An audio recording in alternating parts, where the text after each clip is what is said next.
This channel does not promote any violent, harmful, or illegal activities. All content provided by this channel is meant for an educational purpose only. এসআরের তালিকা খসড়া তালিকা বেরোবে আর তার ভূত এখনো চলছে বাংলাদেশে পালানোর হিড়িক। সেটা এবার আপনাদের দেখাবো। হাকিমপুর সীমান্তে শতাধিক বাংলাদেশের বের চোরা পথে ভারতে ঢোকার কথা নিজেরাই বলছেন। টাকা দিয়ে আধার কার্ড তৈরির কথাও স্বীকার করছেন তারা। আর বাস করা যাবে না ভারতে বুঝতে পেরে এবার পগার পার। ইতিমধ্যে হাকিমপুর দিয়ে ফিরেছেন 3000 বাংলাদেশি। হ্যাঁ আটঘরা, কলকাতা আটঘরা। কতদিন আগে গেছিলেন আটঘরায়? বছর দুই। এদিকে বাড়ি কোথায়? বাংলাদেশে বাড়ি কোথায়? খুলনা জেলা পায়রা থানা। তাই এমনি কোনো কাগজপত্র কিছু নেই? না। এখানে কি কাজ করতেন? ওই আমি হ্যাঁ হ্যাঁ করতাম। তাই এখন ফিরে যাচ্ছেন কেন? এই থাকতে যাচ্ছে না, কাগজপত্র কিছু নেই। বাড়ি আমাদের বামুন। এদিকে থাকতেন কোথায়? বামুনগাছি। হ্যাঁ বামুনগাছি। বামুনগাছি। বামুনগাছি। কতদিন আগে বামুনগাছি আসছিলেন? আমরা এইখানে প্রায় 10-12 বছর। 10-12 বছর। আরো বেশি। কাগজপত্র আছে কিছু কাগজ? আমাদের এখানে একমাত্র আধার কার্ডটা যা করতে পেরেছিলাম হ্যাঁ দিয়ে, হ্যাঁ। আর কিছু করতে পারিনি। এখানে আমরা ডাক্তার জায়গায় যাই হাতে দিই।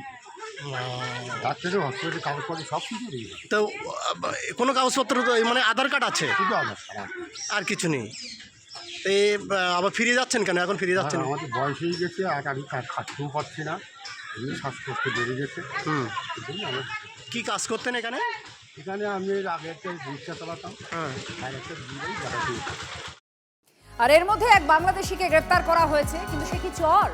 ধন্দে রয়েছে পুলিশ। শনিবার রাতে হলদিবাড়ি শহর এলাকা থেকে বাংলাদেশিকে গ্রেপ্তার করেছে পুলিশ। রাতেও এলাকায় ঘুরছিল, তারপর সন্দেহ হয় স্থানীয়দের, তারাই খবর দেয় পুলিশকে। আর ওই ব্যক্তিকে আটক করে প্রথমে হলদিবাড়ি থানার পুলিশ। তল্লাশির পর ধৃতের থেকে বাংলাদেশি টাকা পাওয়া যায়। কি কারণে সে ভারতে ঢুকেছিল, কোন পথে ঢুকেছিল, এইটা খতিয়ে দেখছে পুলিশ। এবার দেখুন, গ্রামবাসীরা অভিযোগ করছেন যে তাদের পঞ্চায়েতের প্রধান তিনি বাংলাদেশি। তৃণমূলের পঞ্চায়েত প্রধান বাংলাদেশি। জেলা শাসক আর মহকুমা শাসকের কাছে অভিযোগ জমা করেছেন গ্রামবাসীরা। প্রশাসন নথি যাচাই করুক, এই দাবি তাদের। পূর্বস্থলী 2 নম্বর ব্লকের মেড়তলা পঞ্চায়েতের তৃণমূলের প্রধান সন্তোষী দাস। স্থানীয়দের একাংশের অভিযোগ তিনি ভারতীয় নন, বাংলাদেশ থেকে এদেশে এসে নথি জাল করে পঞ্চায়েত ভোটে দাঁড়িয়ে প্রধান হয়েছেন। একই অভিযোগ তুলেছে বিজেপিও, যদিও তৃণমূল প্রধানের দাবি এদেশেই তার জন্ম, এখানে যেখানে প্রমাণ দেখানো সেটা দেখাবে। গ্রামবাসীর একটা ওর সম্বন্ধে একটা মানে সন্দেহজনক হয়েছে যে ও বাংলাদেশি, ওকে প্রধান করা উচিত হয়নি পার্টির তরফ থেকে। কিন্তু বাংলাদেশ থেকে নিয়ে এসে এর এসসি করানোর কি দরকার ছিল পার্টির? রেশন কার্ড ফার্স্টে আমি বলছি, বাবার নাম দিয়েছে মন্টু সরকার, আর এর যে ফ্যামিলি হেড পঙ্কজ বাড়ি। যদি তার টাইটেল হলো সরকার, আর এই পঙ্কজ বাড়ি কি করে হয়ে গেল? তারপরে সে ডাইরেক্ট এসে হাজব্যান্ডের ঘরে ভোটার লিস্ট বানালো। তার আগের ভোটার লিস্ট কোথায় গেল? কোথা থেকে সে এসেছে? এই সন্দেহে আমরা ওকে সন্দেহ করছি যে ও বাংলাদেশি। তাই বিডিও সাহেবের কাছেও আমরা একটা অ্যাপ্লিকেশন লিখেছি, আর এসডিও সাহেবের কাছে অ্যাপ্লিকেশন লিখেছি, এবং ডিএম সাহেবের কাছেও আমরা মেলে পাঠিয়েছি। সন্তোষী দাস প্রধান আমাদের মেড়তলা পঞ্চায়েতের, ওনার সব নথি জাল। উনি একজন বাংলাদেশি। আমাদের মনে হচ্ছে সব কিছু তদন্ত করা উচিত, এবং ওনার যে সার্টিফিকেট, এসসি সার্টিফিকেট, ওটাও জাল করে এসসি বুথে প্রার্থী হয়ে এবং জিতে প্রধান হয়েছে। রেশন কার্ড, ভোটার কার্ড সবই জাল। অভিযোগটা যখন হয়েছে তখন আমি যেইখানে অভিযোগটা হয়েছে সেইখানে গিয়ে আমি প্রমাণটা দিয়ে না, আপনার যেটা রেশন কার্ড সেখানে দেখা যাচ্ছে যে আপনার অভিভাবকের নাম দেখাচ্ছে অন্য। কেন? রক্ত সম্পর্ক থাকে। তাহলে যে নামটা দেখাচ্ছে উনি কে হন? উনি আমার কাকা হন। বলছে যে আপনি নাকি বাংলাদেশ থেকে এসেছেন।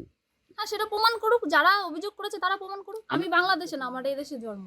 এই মুহূর্তে আবার সরাসরি চলে যাব যুব ভারতীতে। তদন্ত কমিটির সদস্যরা তারা সরেজমিন করছেন যুব ভারতী স্টেডিয়ামের ভেতরে। তারা দেখছেন সেই ছবি আপনাদের আমরা দেখাচ্ছি। যুব ভারতীতে পরিদর্শনে তদন্ত কমিটির সদস্যরা। প্রদীপ্ত আমাদের প্রতিনিধি আমাদের সঙ্গে রয়েছেন। প্রদীপ্ত, আমরা ভেতরে তারা যে দেখছেন, সরেজমিন করছেন পুরো পরিস্থিতি, সেটা দেখতে পাচ্ছি। কি তথ্য আছে তোমার কাছে?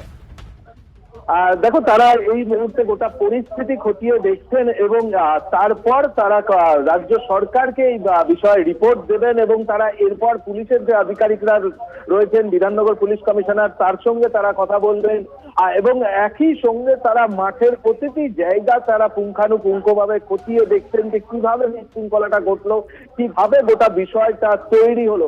একমাত্র শতদ্রু দত্তই কি শুধুমাত্র দায়ী? এই গোটা গাফিলতির দায় শতদ্রু দত্তের, নাকি অন্যান্যরা ঘিরে রেখেছিলেন বলেই এই পরিস্থিতি তৈরি হলো কিনা, এই সমস্ত বিষয় কিন্তু যারা যুবভারতী ক্রীড়াঙ্গনের যারা দায়িত্বপ্রাপ্ত আধিকারিক রয়েছেন তাদের কাছ থেকেও অসীম রায়ের নেতৃত্বে মুখ্য সচিব মনোজ পন্ত আর স্বরাষ্ট্র সচিব নন্দিনী চক্রবর্তী তারা জানতে চাইবেন বলেই আমরা জানতে পারছি। এবং যে ছবি কিছুক্ষণ আগে সমর দেখাচ্ছিল, আর দেখো সেখানে কিন্তু তারা মাঠের মূল যে জায়গা থেকে মেসি প্রবেশ করেছিলেন সেই অংশটা দেখার পর মাঠের অংশে তারা পৌঁছেছেন। তারা ক্ষয়ক্ষতি কি পরিমাণে হয়েছে তার জন্যও কিন্তু একটা রিপোর্ট তারা তৈরি করবেন যে কোথায় কত